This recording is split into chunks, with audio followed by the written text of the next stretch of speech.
They pray over Trump at many of the rallies that he does. This one was in Newton, Iowa. We'll actually look in more detail at the Newton, Iowa rally tomorrow. We looked at Sioux Center and Mason City today. We'll look at these others tomorrow.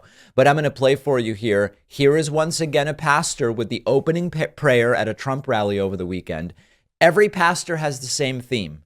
Trump was handpicked by God to save us, to save America.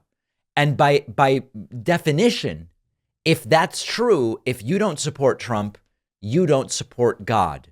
Praying over Trump because Republican pastors say so. It said in Ezekiel 23:30, right, said God looked for a man to stand in the gap, but none was found. God found one in Donald J. Trump. He's standing in that gap for us right now. Right.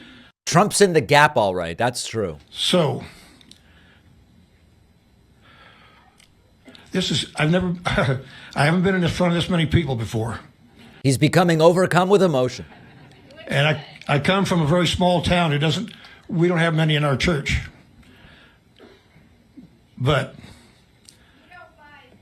you don't buy. That's good. All right, here we go.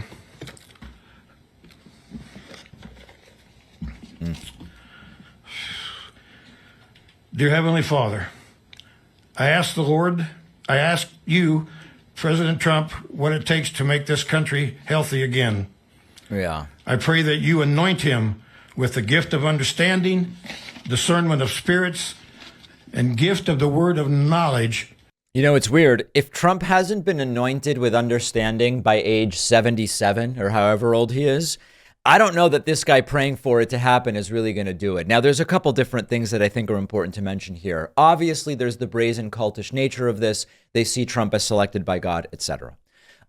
Big picture, it's extremely difficult for many of us to believe that God is involved in the minutia of decisions such as this, of determining who is the Republican candidate and so on and so forth. And by the way, if God were involved in that, wouldn't an all-powerful, all-knowing, all-seeing God make sure that he got into office? In other words, why would God get involved and select Trump as his nominee in 2020 and then allow Donald Trump to not be president for 4 years? Oh, well, it's part of God's plan.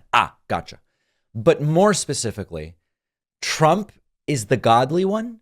That doesn't really make sense given that Joe Biden is actually religious and the views that one would imagine would be godlike, I don't know, compassion, equality, respect, and dignity for others, including those with disabilities. We saw earlier how that's not the case.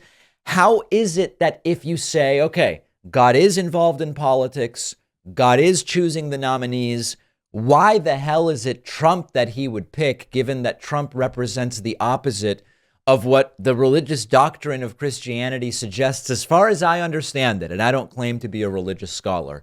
This is a cult, but it is not only a cult. These people are dangerous, and they plan on putting this guy back in the Oval Office. It's up to us to prevent it by voting.